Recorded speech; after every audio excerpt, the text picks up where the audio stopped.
This is a video about Kenya that you don't see because when most people visit or travel to Kenya, they go to the same places, safari. Look for beaches, resorts, and yes, these places are extremely beautiful. But the truth is, that is not how most Kenyans live.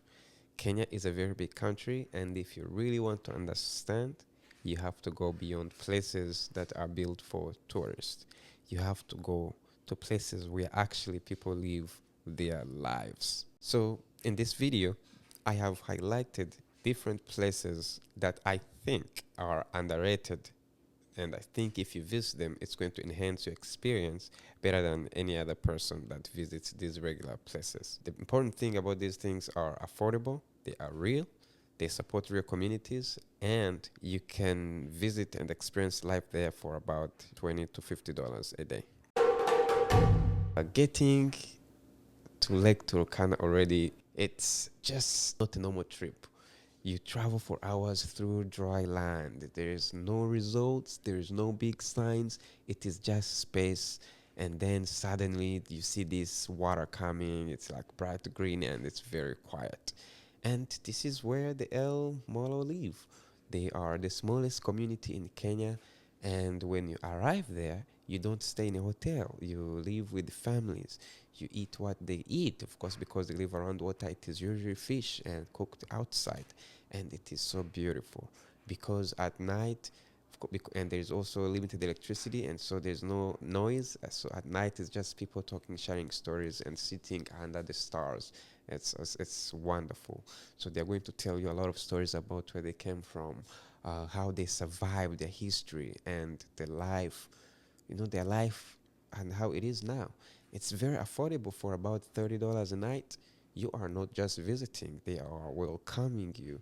And the good thing is that money is going to help them with fishing equipments, sending their kids to school, so school fees for the community, and of course, they might have other needs that they need to have because things might be very hard to get there. They don't really get attention, but the truth is they carry so much history that most people never hear. So early morning, when you go to this place, before it gets too hot, people they gather around the deep wells, and so men are going to climb down inside. Then some others are going to stay above, so they pass the buckets of water. The men in the well they pass the bucket of water up, and they are singing. And these songs are just there to keep the morale. Of course, sometimes they joke, and just remember they are not doing this for tourists. This is how in real life their work gets done. It is so wonderful, and of course it's also affordable. With a local guide you can see this for about $10 to $20, and when you hear these songs, when you see their lifestyle, you are not going to forget it. It is very memorable. So your support is going to help communities because they deal with a lot of drought. It's a very big problem in Kenya, and of course pastoralist and conservation activities. Again, much appreciation to the Borana Herders in Masarabit because their songs they don't go viral, but they've kept people alive for generations. This is wonderful. So the Kamega forest, it does not feel like most of Kenya. It is very green, it is very quiet, fresh air, and it is full of life. When you go there, you're going to stay with the local families, of course, near the forest. And during the day, you walk these muddy trails and see birds that you won't see anywhere else. And then, of course, at night, you're going to sit by the fire, can get a little bit chilly, but people are telling stories. Nobody is feeling like it's rushed or anything. And again, it's affordable for about $25 a night. You get that nature, that real connection, and you see a different way of living. And that money is going to support local guides, it's going to support the beekeepers, and different other conservation efforts. Again, respect to the families around Kakamega Forest.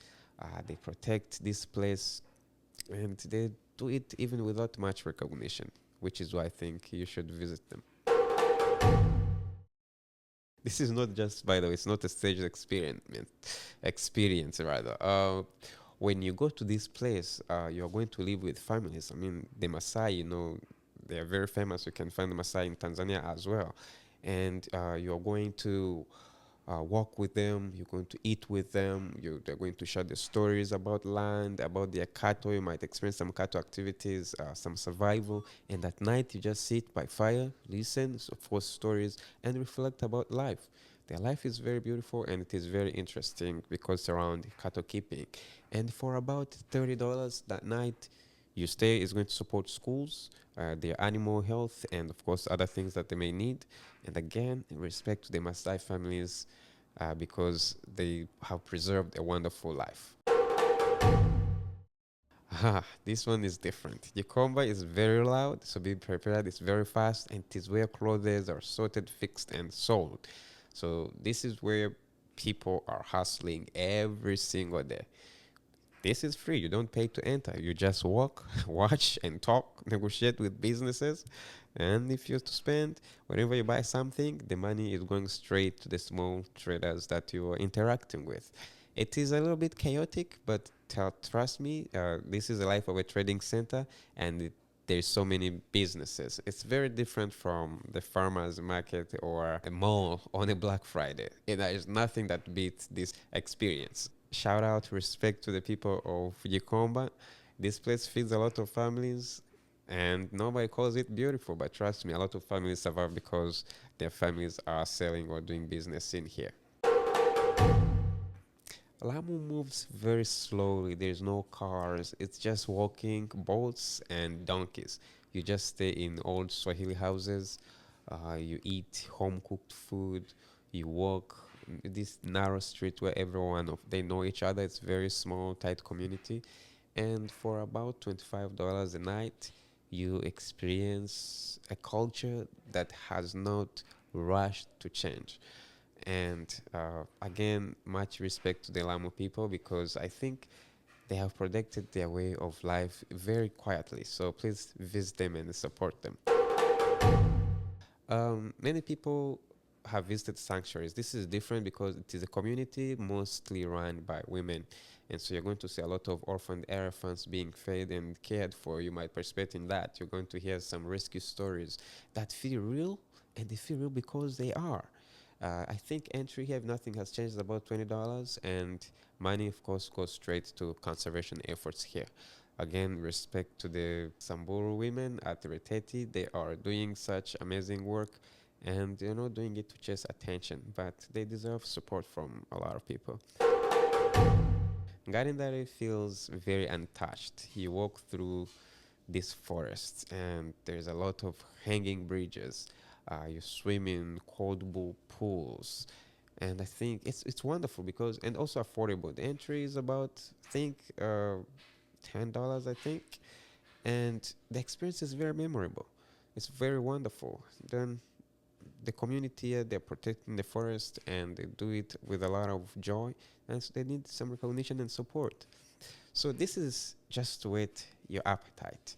Kenya is more than what is advertised, and I am sure there is a lot of other things I have not mentioned, but that is for you to go and discover. Most of these places I have said they don't get mentioned or recognized or they don't get the support they need. But so I hope the next trip you make, you can check them out and support them. If you are Kenyan, let me know what places I've missed, and if you are visiting, I'm curious, where did you choose to go or how was your experience in Kenya? Let's talk in the comments.